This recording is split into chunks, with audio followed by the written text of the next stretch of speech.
Sud Radio, au cœur de la mêlée. Bonsoir, vous êtes bien sur Sud Radio, la radio du rugby. Évidemment, on vient de vivre 2 matchs du Boxing Day depuis 16h avec François Trio et toute l'équipe rugby. Et le dernier match de cette 13e journée, c'est à 21h, Stade Toulousain, La Rochelle. Mais avant ça, au cœur de la mêlée, on va revenir sur les autres matchs de cette 13e journée. On aura même des invités, Arthur Ituria, dans 15 petites minutes, le capitaine de Bayonne qui va revenir sur ce succès à la dernière seconde face au Stade Français. Mais également, à 20h30, Sébastien Piqueroni, le manager de Pau, qui s'est imposé aujourd'hui contre Montpellier. Mais évidemment, pour tout ça, on sera accompagné de Jean-Baptiste Elissalde et Philippe Spanghero. On rentre directement au cœur de la mêlée. Sud Radio, au cœur de la mêlée. Bonsoir Jean-Baptiste, bonsoir Philippe. Bonsoir messieurs. Salut Cyprien. Bonsoir. Bonsoir, j'espère que vous allez bien. Bonsoir également à Quentin Cabanis qui est avec nous depuis le début de l'après-midi. Messieurs, ça y est, c'est le soir. Moi, tu sais, on voit pas le soleil ici, on se rend plus compte de l'heure. Mais tu es le soleil de cette radio. Bon, n'exagère pas. Bon, on arrête ? Oui, très bien. 13e journée, messieurs. C'était une belle journée de rugby entre les matchs de samedi. Je vous rappelle que le Racing 92 s'est bonifié face à Montauban 61-16. Castres s'est imposé face à Lyon 36-22 sans bonus. Bayonne a donc arraché une victoire précieuse contre le Stade Français à domicile 35-34. Victoire de Clermont dans le brouillard face à Bordeaux-Bègles 34-19 hier. Et aujourd'hui, donc, Pau s'est imposé 35-33 face à Montpellier. Et Toulon s'est bonifié face à Perpignan 31-16. Messieurs, on va commencer par vos podiums. Jean-Bas, tu commences avec ta médaille de bronze pour cette 13e journée avant le dernier match. Stade Toulousain, La Rochelle à 21h. Médaille de bronze, je dirais Clermont qui s'est sorti une belle épine du pied dans un match solide, notamment sur leur point fort, leur ballon porté et une paire de centres, même s'ils n'ont pas le bon numéro, Plumeur et Moala. Pourquoi centre ? Parce que Plumeur a joué comme un premier centre et Moala comme un deuxième. Ils ont fracassé le milieu de terrain eux deux. Donc voilà, ça sera Clermont ma médaille de bronze. Clermont pour Jean-Baptiste Elissalde. Philippe Spanghero, la tienne, ta médaille de bronze, elle est pour ? Elle est pour Castres. Elle est pour Castres. Le CO, solide à domicile, qui avait besoin de points face à une équipe du Loup qui avait besoin de se remettre la tête à l'endroit, malgré avec une contre-performance contre le Stade Toulousain. On sent qu'il y a quand même du flottement dans cette équipe du Loup, 11e au classement, très loin des standards et des attentes, je pense, fixées en début de saison. Et Castres a répondu présent dans un match qui a mis du temps à choisir son camp. Ouais, exactement, qui a mis du temps à choisir son camp. À la limite, la petite déception pour les Castrés, messieurs, c'est peut-être ce bonus offensif qui leur échappe dans les dernières minutes par une mauvaise gestion, peut-être, Jean-Baptiste ? Ouais. Ben moi c'est ma médaille d'argent, donc vous voilà, cacher, on donc, enchaîne, c'est magnifique. La transition est faite. J'ai bien aimé la façon dont tactiquement ils ont préparé le match. J'ai dénombré 7 ou 8 coups de pied offensifs qui ont mis Lyon en grande difficulté, qui les ont fatigués. Ça a mis du temps à se dessiner, mais c'est pour ça que ce jeu au pied est fait. Ça a fatigué les Lyonnais. À la 50e, Castres est repassé devant, et jusqu'à cette dernière action, enfin la 76e, j'ai pas compris pourquoi Castres pourquoi ils jouaient, quoi. Pourquoi contre-attaquer ce ballon. Il y avait des espaces, il suffisait de renvoyer le ballon au fond. Le Loup se serait certainement contre-attaqué, il aurait défendu beaucoup plus haut. Voilà, c'est un point de perdu, mais dans l'ensemble du match, sur les Castrés, j'ai bien aimé leur partition tactique et stratégique. Mais ils le sont de plus en plus. Pardon, excuse-moi Philippe Serret, ils le sont, pour rebondir ce que vous disiez. Castres, on sent qu'il y a quelque chose qui se passe depuis quelques semaines. Alors que ce soit en Champions Cup ou là en championnat, on a l'impression que la stratégie est de plus en plus claire et identifiable. Pardon. Ils sont revenus sur leurs fondamentaux. C'est vrai qu'ils sont quand même forts en conquête, forts sur les bases, forts sur les zones d'affrontement. C'est ça qui les a maintenus, qui leur a permis de revenir dans le match contre Montpellier. Et d'y croire jusqu'au bout. C'est comme ça qu'ils ont construit petit à petit leur victoire contre le Loup. Mais on le répète, c'est vrai que ce qui leur coûte la victoire sur la pelouse de Montpellier, c'est cette gestion des 5 dernières minutes. Et ça leur coûte un point de bonus encore hier. Et pour appuyer ce que Philippe dit, quand il dit ils sont forts sur la conquête, ils ont été parfaits en conquête hier, 14 sur 14 en touche et 5 sur 5 en mêlée. Donc déjà, quand tu peux t'armer là-dessus quand tu es le CO, ça fait quand même beaucoup de bien. Donc juste pour rebondir, Jean-Baptiste, on est d'accord, la clarté castraise est en train de se mettre en place. Ouais, c'est clair. Bien évidemment, le rugby est toujours servi par une bonne conquête. Ce sont les avants qui font avancer l'équipe. Mais je te dis, au-delà de ça, depuis quelques week-ends, je vois qu'ils mettent en place des séquences beaucoup moins longues, beaucoup moins énergivores, beaucoup plus de jeux au pied offensif qui poussent l'adversaire à se fatiguer. Et ils se payent en fin de match, d'ailleurs à la 50e, puisque c'est là où Lyon éclate et où eux font la différence. C'est vrai que maintenant, il y a des petites entames de match à mieux négocier, surtout des fins de match. Donc il va falloir travailler ça dans les scénarios d'entraînement. Ta médaille d'argent, Philippe, du coup? Moi, c'est Bayonne. Honneur à l'invité qui va suivre. Mais cette équipe de Bayonne, pas tant pour le contenu, parce qu'il y a des choses à dire, on y reviendra. Mais pour le résultat important, parce que, encore une fois, des scénarios comme ça, on en a vu souvent à Jean Daugé. Mais cette capacité à revenir dans le match et aller arracher ce match-là dans les arrêts de jeu quasiment, enfin à la toute dernière minute, d'abord comptablement ça fait beaucoup de bien parce que ça permet à Bayonne de rester collé au top 6, et sans ça, même si entre le 4e et le 10e il y a très peu d'écart aujourd'hui, il y a 3 points, mais malgré tout symboliquement ils auraient quand même perdu du terrain, et donc voilà, elle fait du bien à la tête parce que ils sortaient d'une contre-performance à La Rochelle qui avait certainement fait mal à la tête les jours précédents de ce match-là. Donc, dans le scénario, en plus, le Stade français les a fait douter jusqu'au bout, donc ils ont su aller le chercher. Ouais, exactement. On va y revenir dans quelques minutes avec Arthur Uturia qui sera notre invité, le capitaine de Bayonne. Ta médaille d'or, Jean-Baptiste Elissalde? Eh ben moi, ma médaille d'or, c'est la bonne étoile au-dessus du ciel de Jean Daugé. Parce qu'ils sont encore sortis d'un sacré traquenard. Alors bien sûr, il faut aller la chercher. La réussite de cette dernière action est incroyable de volonté, d'intensité. Mais je crois qu'avant tout, c'est le Stade français qui a perdu le match. Entre la 55e et la 75e, c'est les 5 pénalités qu'il y a sur le terrain. C'est 5 pénalités contre le Stade français. Il n'y a plus un ballon de jouer. Tout est rendu au pied un peu n'importe comment. Et voilà, ils ont pris la pression. Bayonne est revenu dans le match. Mais cette bonne étoile, alors je sais pas si c'est le 16e homme, je sais pas si c'est les joueurs qui aiment ce scénario. Ça devient même assez rigolo de voir autant. Tant que ça tient, tant mieux. Et du coup, rapidement, on en parlera avec Arthur Ituria, mais c'est plus le Stade français qui a perdu cette rencontre ou Bayonne qui allait la gagner? Ils ont été se la chercher sur la dernière action, mais à partir de la 55e, le Stade français a joué à l'envers. Ils sont 15 contre 14. Setiano prend un carton jaune en mêlée. Et là, il n'y a plus rien. Et toutes les pénalités, toute cette indiscipline, je crois qu'il y a 5 pénalités, 55, 57, 63, 68 et 71, qui les amènent jusqu'à la 6e près des lignes. Et voilà. Mais alors ils sont pénibles, ils peuvent s'en vouloir parce que ça a été à peu près le même scénario à Clermont il y a quelques semaines. Ils perdent sur le fil, donc ça veut dire qu'ils sont dans le coup. Mais il leur manque encore un peu de, je sais pas, un peu de froideur, un peu de patience dans ces moments critiques pour aller chercher des résultats à l'extérieur. Exactement. Donc Bayonne, ta médaille d'or, et toi ta médaille d'or, Philippe, du coup c'est? Moi du coup c'est Clermont. C'est Clermont parce que Christophe Chojos l'a dit en débriefing, il avait besoin de faire fermer des bouches. C'est vrai qu'autour du club de Clermont, on commençait à se poser quand même pas mal de questions. Cette équipe, elle soufflait le chaud et le froid, et plutôt le froid ces dernières semaines. Et donc je pense que voilà, il s'est servi de ça aussi pour appuyer sur l'orgueil des joueurs, pour qu'ils aillent chercher en eux aussi des ressources. Mais clairement, les critiques, elles étaient fondées. Cette équipe de Clermont ces dernières semaines, elle avait du mal à être au rendez-vous. Et donc ils avaient un gros rendez-vous hier soir contre l'UBB qui sortait d'une grosse performance contre le RCT, et ils avaient besoin de se tester face à un gros, et c'est certainement un de leurs matchs référents cette saison. Ouais, match référence cette saison pour les Clermontois. Est-ce que néanmoins vous avez été rassuré par le contenu de cette rencontre? Alors sur l'engagement et la volonté, en effet, on a vu des choses, mais sur le contenu, est-ce que vous avez vu de l'amélioration, messieurs? Déjà, on n'a pas vu grand-chose à cause du temps. C'était difficile. Il y avait un gros brouillard sur Marcel Michelin, en effet. Surtout quand ça jouait au fond du terrain là-bas de l'autre côté, donc c'était un peu compliqué, voilà.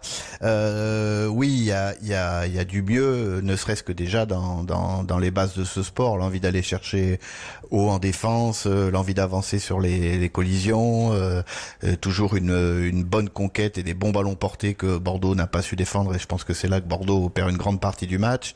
Maintenant, voilà, c'est à réaction depuis maintenant le début de la saison, et à réaction surtout depuis les 3-4 dernières semaines. Donc j'attends mieux après. Les leviers de motivation, on les trouve où on veut. Christophe Furios, j'ai lu les déclarations des 3 anciens joueurs qui visent, sincèrement, c'est qu'ils ont été habitués à avoir beaucoup mieux, donc ils trouvent un peu le temps long et que ça arrive pas, mais aller s'énerver contre eux, tout comme Hugo Mola la semaine dernière qui s'énerve en disant que tout le monde dégueule le Stade Toulousain pour être à La Rochelle. C'est pas des vrai, il y a leviers. beaucoup de... Oui, voilà, c'est des leviers pour le groupe. On sait que c'est plus ça, non, ou pas? Oui, il y a toujours une caméra pas loin. Bon, enfin, mais en tout cas, pour rester dans le rugby, voilà, pour rester dans le rugby, en effet, il y a un mieux, puisque déjà, il gagne pas face à n'importe qui, puisque c'est Bordeaux en face, un des ténors de notre championnat. Mais il y a encore aller chercher beaucoup plus, notamment dans ce qu'ils produisent avec le ballon, et puis savoir le jour où ils vont être mis en question sur leur ballon porté, comme ça arrive souvent, puisque des équipes se préparent, s'ils ont un plan B. Ouais, d'accord. Est-ce que vous avez un petit flop ou un petit clin d'œil sur cette 13e journée, Philippe? Le petit flop, c'est Montauban encore et toujours. Alors c'est pas pour tirer dans l'ambulance, mais là c'est vrai que de mémoire quand même de top 14, même les équipes qui montaient tardivement de Pro D2, on a expliqué X fois à quel point ça pouvait être compliqué et le mérite qu'il faut aussi. Donc sans leur faire offense, mais c'est quasiment avec le match d'hier, je crois que c'est plus de 60 points de moyenne pris par déplacement du côté de Montauban. Et donc ça fausse quelque part un peu le championnat, parce que il y a très peu d'incertitudes, et tu sais que à part accident industriel, quand tu les reçois, c'est 5 points. Et malgré tout, les équipes qui montaient ces dernières années offraient autre chose en termes au moins de suspense. Surtout l'année dernière avec Vannes. Surtout l'année dernière avec Vannes. En effet, on avait ce souvenir où les matchs étaient accrochés. Qui accrochait pas mal d'équipes à domicile, mais surtout qui avait été en capacité d'aller faire des coups à l'extérieur. Et ils proposaient des choses. Cette équipe de Montauban, on a vu toujours un quart d'heure, 20 minutes intéressantes, mais après vraiment ils sont en grande souffrance, et ça amène certainement des questions, encore une fois, sur cette formule, parce que ça fait quand même des années maintenant que l'équipe qui monte fait l'ascenseur. Exactement. Ils étaient, jusqu'à la mi-temps, ils étaient au coude à coude avec les Franciliens avant d'exploser en seconde mi-temps. Et en plus, pas face à un grand Racing. Non. Ça a mis 50 minutes à se dessiner, à se mettre en place partout. Vraiment, des grandes difficultés à mettre leur jeu en place. Heureusement qu'il y a quelques exploits de Tuisova, qui a fait un bon entraînement dirigé. Il était content. Sincèrement, il était capitaine. Il a réussi à jouer autour de lui tranquillement. C'était un peu aussi mon flop. C'est vrai que là, ça en devient très compliqué pour eux. Mais à la limite, c'est presque pas de leur faute. C'est ce qu'on en parlait la semaine dernière avec le président Roubert. Je pense que cette équipe qui monte là devrait avoir plus que ce qu'elle n'a en termes de temps pour recruter, en termes d'aide, je sais pas, au surtout classement peut-être. C'est vraiment pas une équipe qui était programmée pour monter, Montauban. Ouais, en plus. Après, par rapport au recrutement, si je me souviens bien, Sébastien Thius-Bord avait fait le choix de garder l'ossature de son groupe de Pro D2 pour les récompenser aussi. Je dis pas que c'est des choix forcés. Il reste plus grand monde sur le marché. Ouais. Sur le marché, ceux qui restent, il y a beaucoup d'étrangers, il en avait déjà pas mal, etc. Je pense qu'il y a un truc à penser. Pour que cette équipe qui se qualifie qu'à la dernière journée du dernier jour et qu'il lui reste très peu, il y a un truc à penser pour qu'elle soit un peu mieux lotie et qu'elle ait un peu plus de chances d'exister, parce que sinon en fait toutes les équipes montent, même en jouant bien comme Vannes, sont quasiment condamnées à la redescendre, à moins d'un accident industriel comme Perpignan. Des gros moyens, quoi. Il y a quelques réflexions assez simples, c'est-à-dire que peut-être pendant une saison qu'ils aient une dérogation sur le nombre de gifs, parce que malheureusement c'est les non-gifs qui sont disponibles sur le marché comme ça très tardivement, et donc la gestion des gifs elle est quand même complexe à intégrer au milieu de l'équation qui est financièrement déjà très compliquée. Donc voilà, et puis c'est vrai que moi, je suis un amoureux des phases finales et c'est la beauté de notre sport. Et Montauban, ils sont allés le chercher, ce résultat sur le terrain, et ils nous ont régalé. Mais bon, malgré tout, les dernières fois où on a vu des équipes monter et performer, c'était quand il y avait les montées directes et que le premier de la phase régulière était tout de suite qualifié. Je me souviens d'une saison où Oyo a su très tôt qu'il montait, ils se sont préparés, puis la saison d'après, ils sont montés, ils ont fait un match de barrage au Stade Toulousain. Ils ont fait un top 6, donc voilà, je ne sais pas quelle est la vérité, mais en tous les cas, certainement que ce qu'on a vu ces dernières années montre que là-dessus, il faut revoir l'équation pour que sportivement, ça ait un impact plus fort. Ouais, sur les gifs, je suis pas sûr, Philippe, parce qu'en fait, ça va être, ils vont signer des non-gifs. Les mecs viendront pas pour 1 an, ça sera forcément 2 ans ou 3 ans, et puis ils vont se retrouver dans le bourbier l'année suivante s'ils arrivent à se maintenir au niveau du quota. Mais peut-être penser, je sais pas, à une draft sur les jeunes joueurs prêtés par les grosses écuries de première division, les mettre sur le marché et dire, c'est réservé à l'équipe qui montera, quoi. Et peut-être un truc dans ce genre. Enfin, je sais pas, mais en tout cas, il faut que la Ligue nationale de rugby se penche dessus, c'est une certitude. Ouais. Messieurs, on se dirige directement vers Bayonne et la Côte Basque. Sud Radio, au cœur de la mêlée. Pour accueillir un capitaine heureux en ce dimanche, évidemment, puisque Jean Daugé est toujours invaincu, et puis ça s'est joué dans les dernières secondes. Arthur Ituria est avec nous. Bonsoir Arthur, je suppose que c'est un dimanche qui est bien meilleur que d'autres. Oui, bonsoir à tous. Oui, c'est plus agréable que le dimanche d'avant, c'est sûr. Ouais. Ouais, évidemment. Comment t'as vécu cette fin de match? Est-ce que tu as eu peur que Jean Daugé tombe dans les dernières secondes? Oui, quand on a pris l'essai, la 62e, j'ai commencé à avoir peur. Voilà, on est habitué à ce genre de scénario, malheureusement, mais c'est la première fois avec le match de l'année dernière contre Toulouse aussi, où c'était joué dans les dernières secondes. Donc ouais, c'était assez compliqué quand tu es sur le bord du terrain. Ouais, toujours un peu compliqué. Jean-Baptiste Elissalde, Arthur Ituria, toi tu t'avais mis Bayonne sur ton podium avec la médaille d'argent, puisqu'il y a une bonne étoile au-dessus de Jean Daugé, hein, c'est ça Jean-Bas? Ouais, salut Arthur.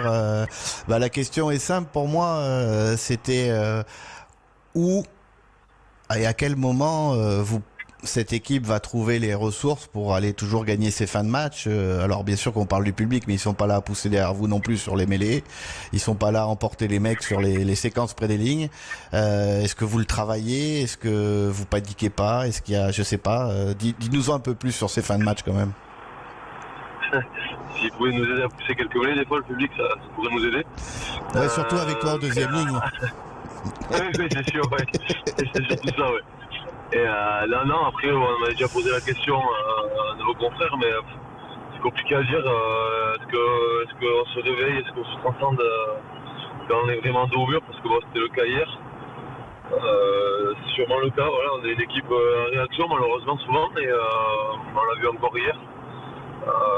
Donc voilà, c'est passé, mais voilà, je le redis, c'était encore pas loin pour passer à la trappe à domicile, donc faut pas croire en cette bonne étoile, elle va s'arrêter, donc il faudrait qu'on maîtrise un peu mieux nos contenus pour pouvoir gagner les matchs avant, quoi, parce que le stress ça va 2 secondes quand même.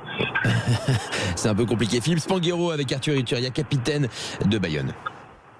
Ouais, bonsoir Arthur. Moi, ma question, elle concerne ce changement de statut avec cette saison dernière aboutie, cette demi-finale, ce match sérieux contre le Stade Toulousain, où vous dites que voilà, vous êtes clairement à votre place à ce niveau-là. Est-ce que cette intersaison, elle a changé dans les têtes? Est-ce que tu as senti dans les gars, auprès des gars, dans le vestiaire, que peut-être il y avait une forme de pression supplémentaire, d'une attente qu'il n'y avait pas avant? Ouais, bon, l'attente, forcément, elle y est maintenant de la part de tout le monde. C'est devenu normal de nous voir à cette place-là, alors que je pense quand même qu'il faut relativiser. On est monté il y a 4 ans, et que voilà, ce qu'on a construit l'année dernière, c'est assez extraordinaire, mais arriver à être là encore, même de manière possible, parce que c'est possible depuis le début de saison, c'est quand même beau pour un club comme nous. Donc voilà, être content d'être là, garder cette simplicité qu'on a, mais aussi vouloir aller chercher un peu plus loin à des moments pour pouvoir rester dans le top 6, notamment à l'extérieur. Jean-Bas, toi qui as connu Arthur Ituria en équipe de France 3e ligne, maintenant qu'il joue 2e ligne, tu le préfères dans la cage ou sur l'aile de la 3e ligne du coup? Apparemment, je suis comme son entraîneur, je le préfère sur le terrain. Après, c'est une question d'équilibre. J'ai vu qu'il avait un rôle, surtout après les touches où il restait en zone, donc il a sur la 2e ou 3e passe, il joue un peu sur les retours, un peu comme un faux 3e ligne. Il est souvent là sur le tiers-terrain opposé à traîner, à voir s'il y a quelques bons coups à jouer. Non, c'est une belle reconversion, mais il l'avait déjà plus ou moins fait. Un peu freiné, il me semble, par des blessures ou des commotions, mais c'est peut-être juste qu'il faut qu'il soit sur le terrain et que quand tu as une belle 3e ligne, eh ben tu mets Arthur 2e ligne et inversement. Bon, après ça doit tirer un peu plus, c'est pas le même métier. Et justement, parlant de ça, est-ce que c'est pour faire des coups à l'extérieur, pour vous, qu'est-ce qui vous manque? Est-ce que c'est une question d'effectif ou juste une question d'état d'esprit? J'ai rien à te dire effectif quand même, parce que malheureusement on a eu beaucoup de blessés, même si j'aime pas me cacher derrière ça. C'est compliqué de tirer sur la gueule de toujours tirer sur les mêmes joueurs, quoi, notamment nos piliers qui jouent beaucoup quand même en début de saison. Donc il y a ça, mais après l'état d'esprit aussi n'a pas été irréprochable. Hein. On pense au dernier match où on fait 18 fautes, je crois. Voilà, on peut pas gagner comme ça. C'est pas forcément faire des grands matchs, mais être simple, discipliné. Je pense que c'est ce qui nous manque à l'extérieur pour au moins déjà espérer gagner, parce que on n'a même pas l'espérance de pouvoir gagner. Sauf au Racing où on a eu sur 60 minutes, mais c'était pas suffisant, quoi. Donc voilà, c'est un petit mélange de tout, mais si on veut rester dans ces passes-là, il va falloir qu'on soit bon à l'extérieur, parce que je pense que ça va être encore plus serré que l'année dernière au vu du classement. Je vous rappelle qu'on est avec Arthur Ituria, capitaine de Bayonne sur Sud Radio, au cœur de la mêlée. Philippe Spanghero, une question pour Arthur. Oui, une dernière question qui concerne un peu l'environnement. Alors je sais que c'est toujours délicat de parler de ça, mais c'est vrai que moi j'ai l'impression que les joueurs sont assez hermétiques à ce qui se passe autour, aux changements de staff, aux annonces qui sont faites sur des signatures de membres du staff qui vont vous rejoindre dans les années qui arrivent. Est-ce que c'est des choses qui vous impactent dans le vestiaire ou pas du tout?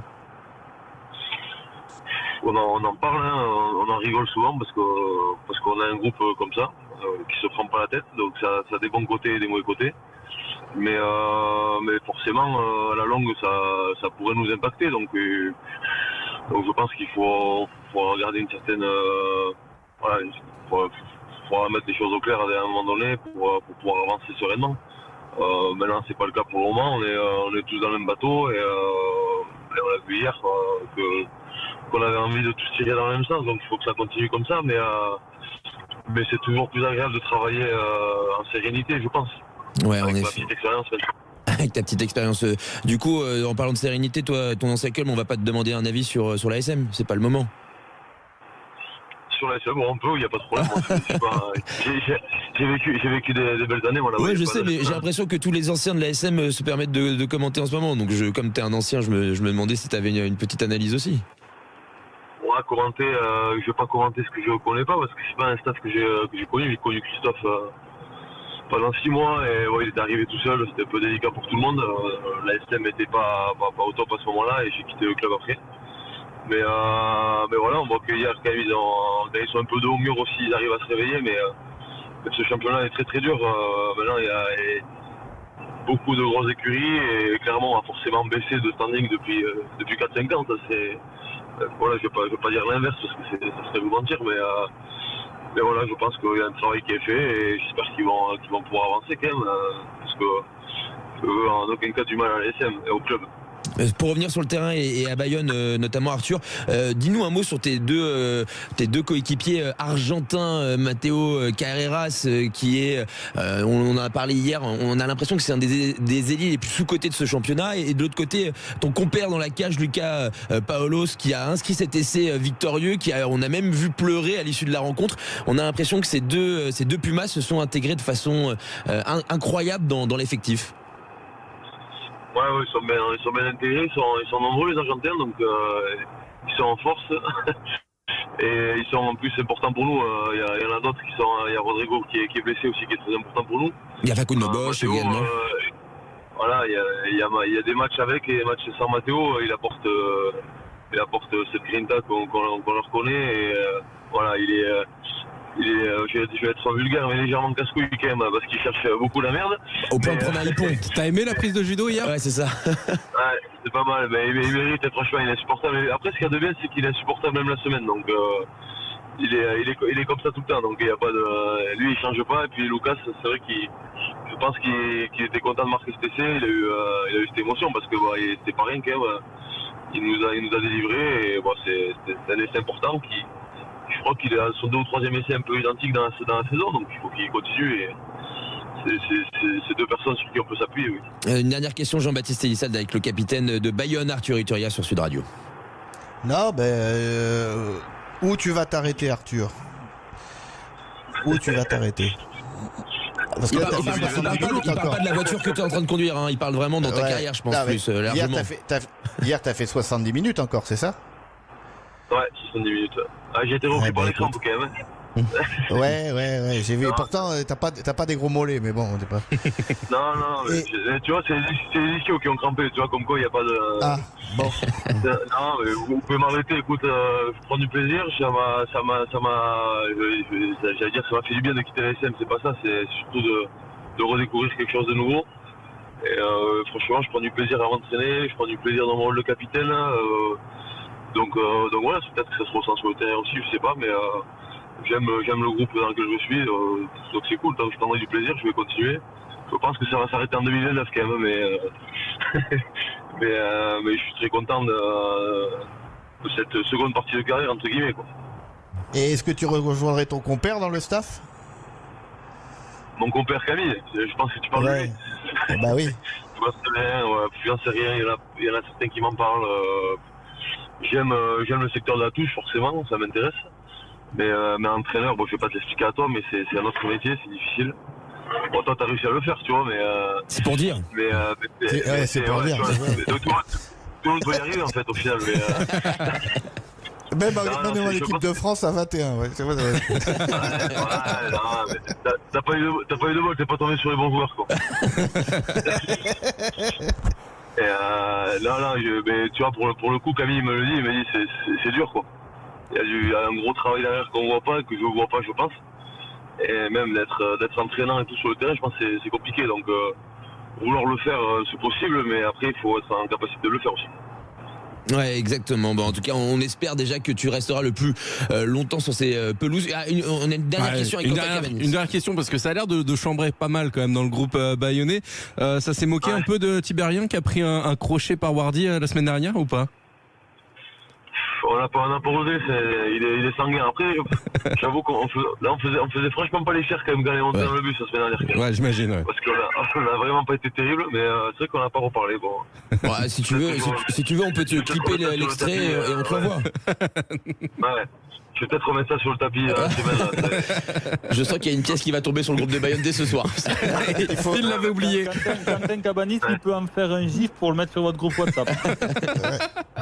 Et puis il faut faire attention quand tu branches un 3/4 comme ça, parce que vu le match qu'ils ont fait à La Rochelle, moi j'y étais, il y a quelques images devant. C'est pour ça que je le fais pas aussi, je suis pas convaincu. Merci beaucoup. C'est ça Arthur. la sagesse du capitaine. C'est l'expérience. C'est l'expérience. Ouais, l'expérience. Merci beaucoup Arthur Iturria d'avoir été avec nous, capitaine de Bayonne, après ce succès à Jean Daugé contre le Stade Français dans les dernières secondes. Très bonne soirée et bonne fin de saison 2025, la bonne fin d'année, bon réveillon, et on se retrouve la semaine prochaine évidemment pour la suite du top 14. Merci beaucoup Arthur Iturria, Jean-Baptiste Elissa, Philippe Spanghero. Dans un instant on part du côté du Béarn pour rejoindre Sébastien Piccheroni, victorieux contre le MHR en début d'après-midi, 35-33 dans un instant au cœur de la mêlée sur Sud Radio. Sud Radio, au cœur de la mêlée. Vous êtes bien sur Sud Radio, la radio du rugby, au cœur de la mêlée avec Jean-Baptiste Elissalde et Philippe Spanghero jusqu'à 21h avant le dernier match de ce Boxing Day de cette 13e journée. Stade Toulousain, La Rochelle. Et tout de suite, nous accueillons notre deuxième invité après Arthur Iturria, Sébastien Piccheroni, un manager palois heureux. Bonsoir Sébastien, c'est un bon dimanche soir pour vous. Oui, bonsoir à tous. Oui, effectivement. Effectivement, c'est un bon dimanche soir. Bon, cette rencontre contre le MHR a été serrée jusqu'au bout, 35-33. Vous avez eu peur que ça s'inverse là dans les dernières minutes quand on a vu les Montpelliérains revenir avec 2 essais coup sur coup? En tout cas, on était vigilants tout le match parce qu'on savait que cette équipe de Montpellier était très robuste. Elle nous a posé beaucoup de problèmes, cette équipe de Montpellier, et on a réussi à la dominer quelques minutes en début de deuxième mi-temps. Mais globalement, c'était un match très serré, très équilibré, sur lequel je pense que notre indiscipline nous a vraiment coûté cher aujourd'hui. Donc, est-ce qu'on a eu peur à la fin?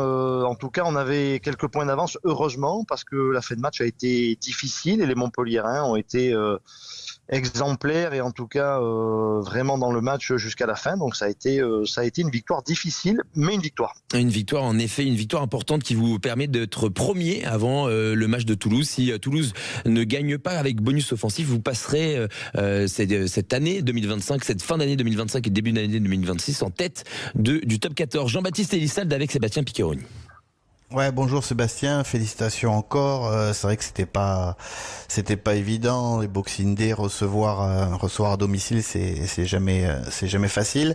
S'il y avait un domaine d'une baguette magique que tu pouvais améliorer, changer ou rajouter à la palette que vous avez, ça serait lequel, que ce soit en défense ou en attaque? Ouais, bonsoir Jean-Baptiste.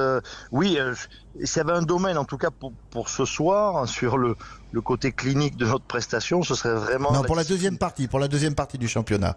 Là, on a fait le bilan, vous êtes premier. Voilà. Un domaine, alors, je sais pas, le jeu axial, le jeu debout autour, là, enfin, je sais pas, des trucs qui pourraient...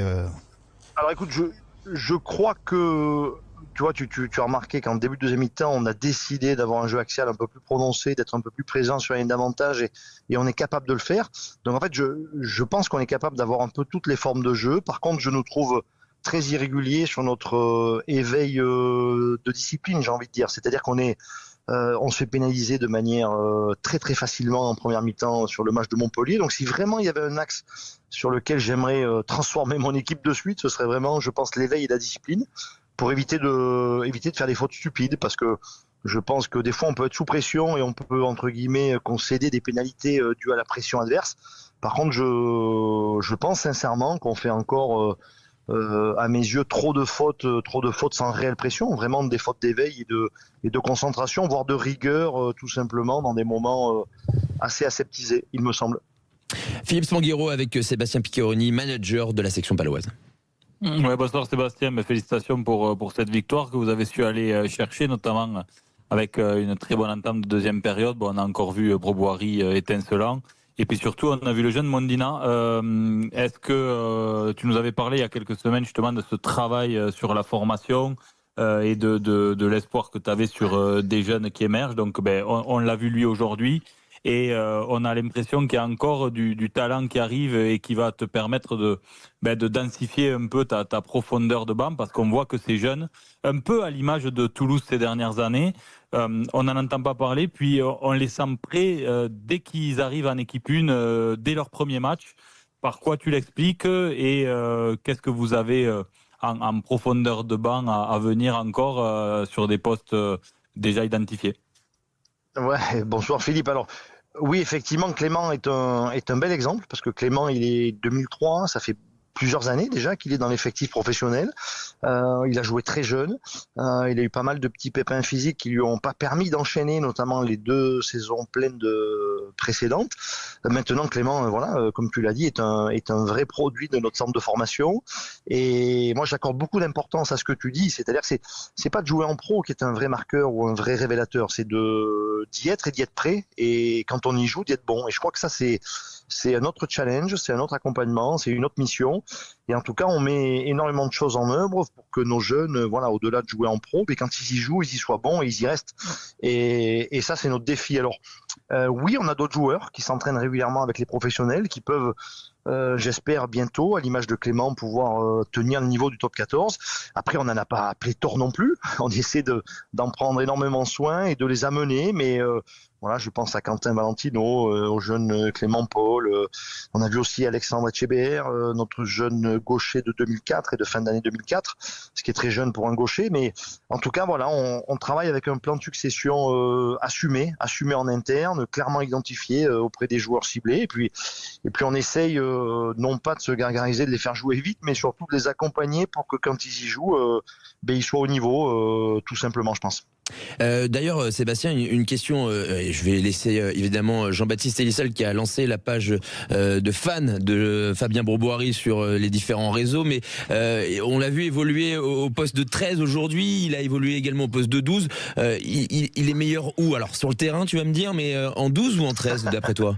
Oui, je suis d'accord. J'évite la langue de bois, c'est pour ça que je la mets directement dans la question. Non, après, honnêtement, dans notre projet, prioritairement, c'est plutôt un 12.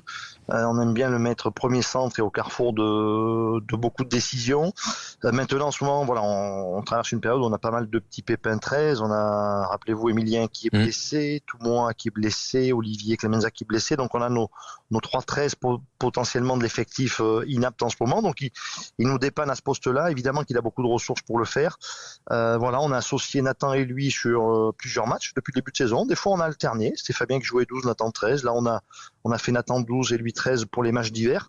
En tout cas, Fabien, oui, a les ressources pour jouer à plusieurs postes. C'est une évidence, mais à mes yeux, je pense le poste où il exprimera le mieux ses qualités pour le plus haut niveau, c'est plutôt 12. Et t'es d'accord, Jean-Baptiste, plutôt 12 que 13, même si aujourd'hui c'est en 13 qu'il a franchi sur un lancement en première main, avec Nathan Ducron qui lui lève le ballon, il casse 2 plaquages, perd sur 30 mètres, 40 mètres, ou je crois de tête, et met un petit coup de pied rasant pour l'essai de Clément Mondina. C'est 12 plutôt pour toi, Jean-Baptiste?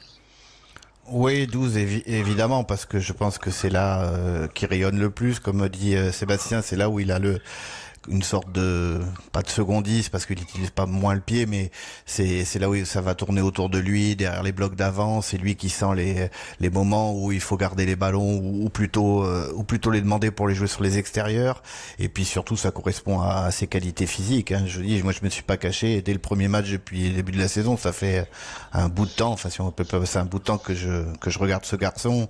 Il peut devenir dans les mêmes profils que Yannick Josion. Alors ça n'empêchera pas de jouer ou 13 ou 10, mais c'est quand même 12 qui sera le meilleur. Justement, par rapport aux ambitions, Sébastien, de la section paloise, est-ce que quand vous êtes actuellement premier, vous êtes dans les, on va dire, top 2, top 3 depuis pas mal de semaines, est-ce qu'à l'entraînement, tu ressens également que le groupe, les joueurs se prennent au jeu, sont de plus en plus sérieux, de plus en plus appliqués pour maintenir cette dynamique? En tout cas, je ressens une éveil, une concentration, une détermination élevée, ça c'est évident. Alors c'est pas récent, honnêtement, ça fait plusieurs mois, ça fait même plusieurs saisons que mon groupe progresse aussi dans la constance, progresse dans la capacité à assumer ses ambitions, à vouloir être exigeant envers lui-même. Donc ça c'est absolument pas récent, mais je crois surtout que c'est les fruits d'une longue construction. Tu sais, on a passé des saisons galères, des saisons vraiment à jouer le maintien. On a énormément souffert ensemble. C'est un groupe qui a peu évolué, peu changé dans sa racine et dans sa profondeur. Et je crois que l'expérience acquise dans cette difficulté, le fait qu'on ait grandi tous ensemble dans cette difficulté, nous donne un état d'esprit avant tout très humble, parce qu'on sait très bien qu'on peut redescendre très vite, mais en même temps très ambitieux, parce qu'on a envie de vivre d'autres émotions. Alors aujourd'hui, on est très fiers d'avoir 46 points. On sait que le chemin est encore long. Et puis, la seule chose dont on est certain, c'est qu'aujourd'hui, on ne s'est jamais qualifié. Donc aujourd'hui, on parle de choses qu'on n'a pas été capable de faire et on a envie, une bonne fois pour toutes, d'être enfin capable de le faire. Exactement. Sébastien Piccheroni sur Sud Radio, au cœur de la mêlée, avec Jean-Baptiste Elissal et Philippe Spanghero. D'ailleurs, messieurs, est-ce que vous avez une dernière question pour le manager de Bernay? Ouais, moi j'en ai une dernière. Je voulais simplement savoir si, bon, ils nous l'ont dit en début de saison, suite à cette saison dernière avec ce top 6 loupé de peu, l'ambition était claire. Mais aujourd'hui, l'appétit vient en mangeant. Est-ce que en interne, vous avez revu un peu le curseur? Parce que nous, on l'a dit, dans nos projections, on ne voit pas comment la section sur cette dynamique avec la densité qui a été trouvée aussi devant, qui vous a un peu manqué les saisons précédentes, on vous voit dans le top 4. Est-ce que vous avez fait évoluer un peu le discours et l'ambition auprès de vos joueurs? Non, alors, c'est très flatteur, mais honnêtement, absolument pas.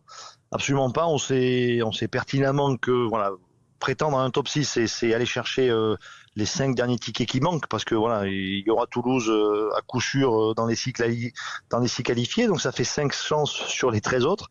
Non, pour l'instant, on est absolument focus sur mériter de se qualifier. Alors, évidemment qu'au printemps, si on mérite encore de gagner de plus en plus de points, que peut-être on régulera nos ambitions, mais aujourd'hui, nos ambitions sont intactes et uniques, c'est à savoir nous qualifier. Ce championnat est terriblement long et à 2 phases, une phase de marathon de 10 mois sur laquelle on mérite de se qualifier, puis après 3 semaines de sprint pour décerner un petit bout de bois. Voilà, aujourd'hui, on peut pas parler de ces 3 semaines de sprint tant qu'on n'a pas mérité de se qualifier, parce que, je le répète encore une fois, on travaille dur, on travaille depuis longtemps très dur, mais pour l'instant, on n'a jamais été capable de se qualifier. Donc, notre objectif est de goûter à ces semaines supplémentaires du mois de juin. Et ça devient une obsession, je vous le cache pas. Juste une petite, juste pour prendre des nouvelles rapidement sur Thibaut de Bagnac et Aymeric Luc qui sont sortis sur commotion, j'ai l'impression. Comment vont tes 2 joueurs? Bon, la très bonne nouvelle, c'est qu'ils vont plutôt très bien. Voilà, quelques heures après la rencontre, ils vont plutôt très bien. Maintenant, bon, pour Aymeric, évidemment que c'était une commotion avérée et que les images étaient assez claires, même s'il va très bien après. Et il n'est pas rentré. Pour Thibaut, c'était voilà, même si le protocole était entre guillemets rassurant, voilà, il n'était pas, on va dire, dans une forme optimale à la mi-temps. Donc, de concert avec le staff médical, on a préféré le préserver et laisser jouer Dan. Et je pense que c'est une bonne décision. Ouais, Dan Robson qui a fait une très bonne entrée, qui a bien dynamisé en effet le jeu palois. Et il y a des retours incessants incessamment sous peu, qui vont arriver là pour toi. Alors sur le bloc de 11, il nous reste encore 5 matchs pour finir. On est à peine à mi-bloc ou légèrement à mi-bloc. Oui, on a des retours importants qui vont nous donner, j'espère, beaucoup d'énergie jusqu'à la fin du mois de janvier. Voilà, on attend les retours d'Emilien Gaëton, de Julian Montoya, de Luke Whitelock, très certainement de Jack Maddox aussi. Bon, on a beaucoup de joueurs qui sont en phase de reprise, qui vont reprendre dans les semaines qui arrivent. Et voilà, sans compter évidemment sur Théo, vous avez certainement dû voir à l'échauffement et qui aussi a vécu sa première semaine d'entraînement collective qui s'est pour l'instant très bien passée.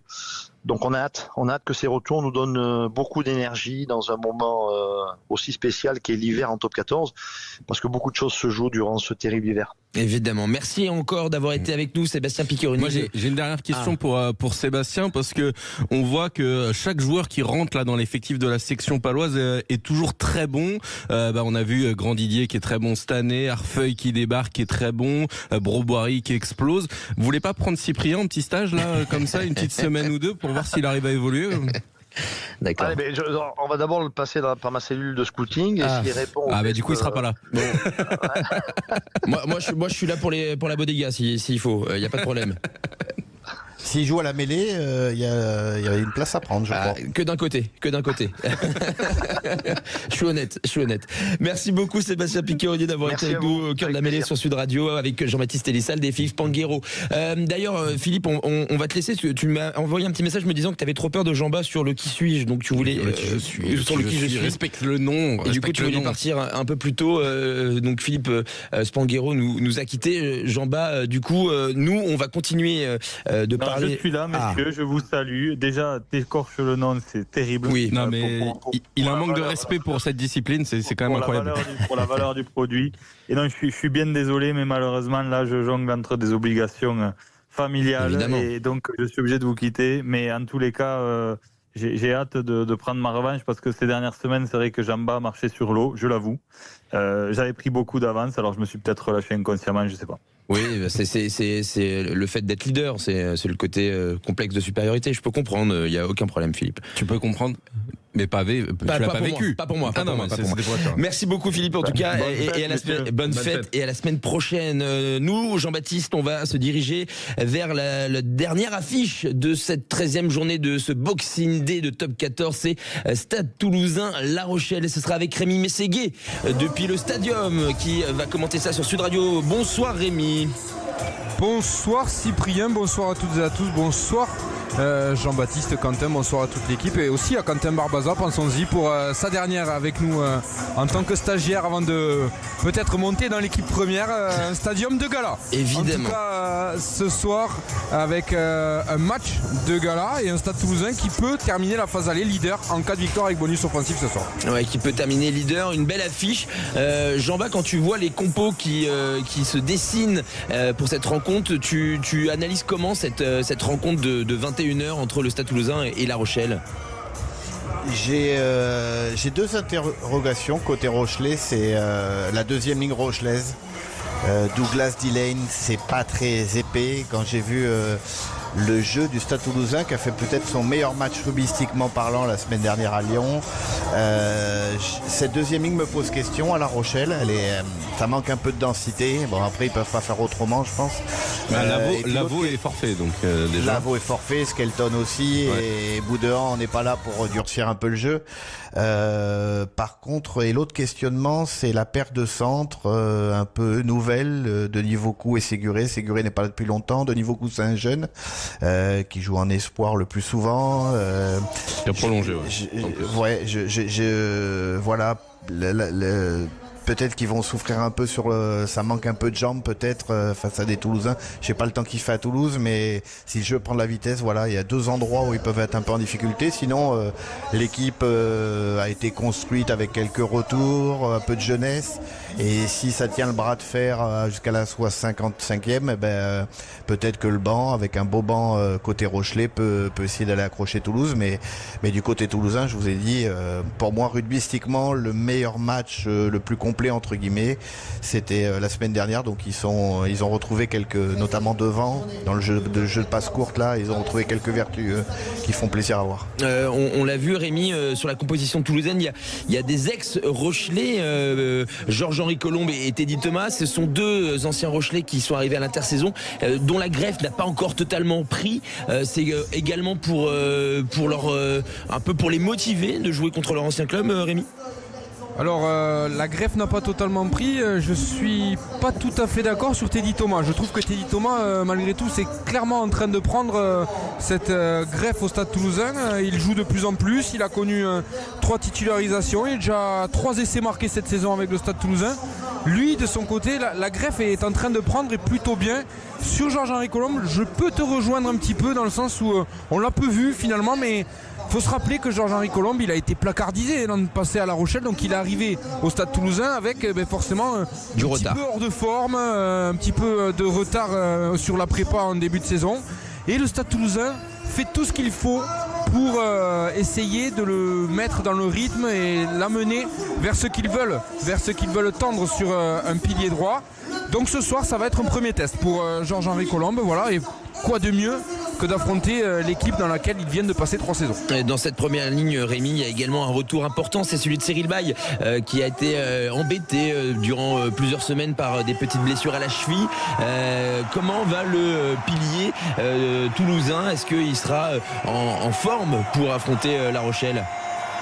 Alors, s'il est aligné, Cyril Baille, on se doute que le staff toulousain lui fait confiance. Effectivement, il est embêté par sa cheville depuis cette énorme blessure qu'il avait subie en demi-finale du top 14 face à La Rochelle, si je dis pas de bêtises.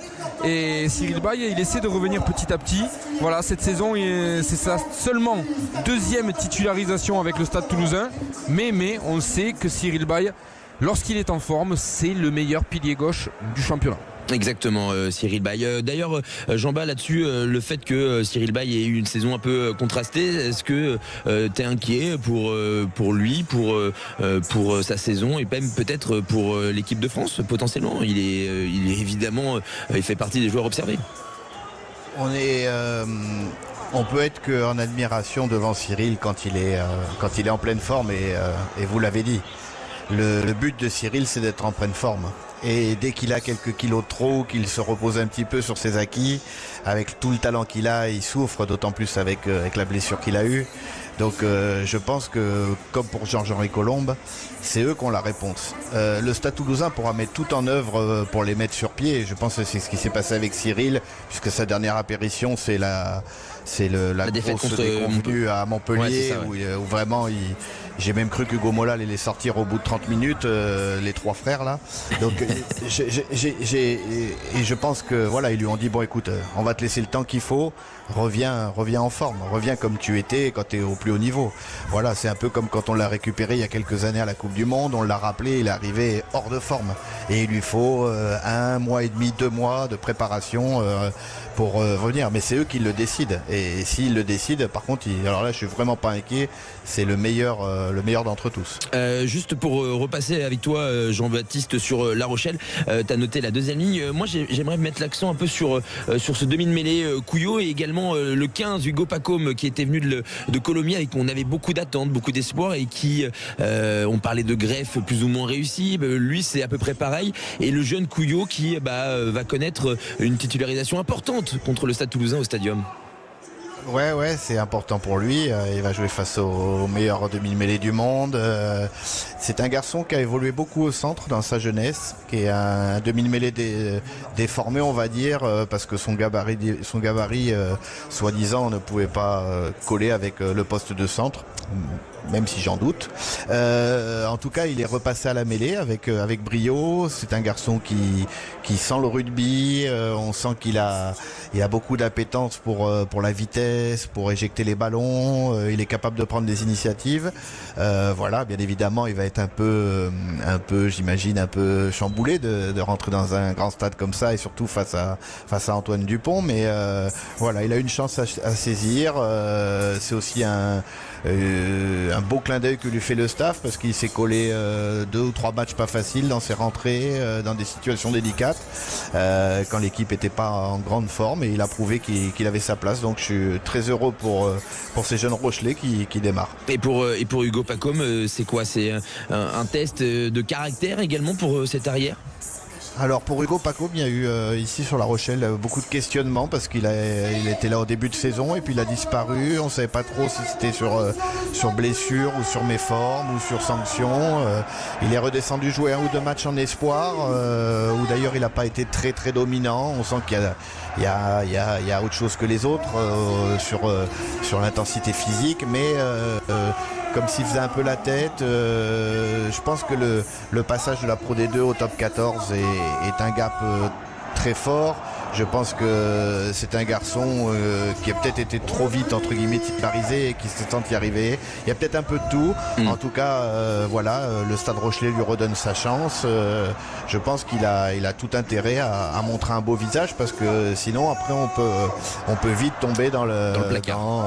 Ouais, voilà. Dans le placard, exactement. En tout cas, on va pas perdre plus de temps. Chauffe les épaules, Jean-Baptiste, parce que ça y est, le qui je suis débarque et il y a du beau monde ce soir. Sud Radio, au cœur de la mêlée. Alors, puisqu'on ne se connaît pas, présentez-vous. Présentez-vous. Les gars, qui je suis? C'est moi. C'est moi.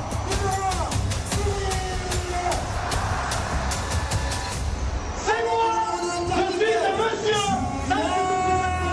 Alors, puisque Philippe Spanghero n'est pas là, il va devoir être remplacé aujourd'hui. Et pour le remplacer, une seule personne ne suffira pas. Du coup, je propose 2 nouveaux challengers.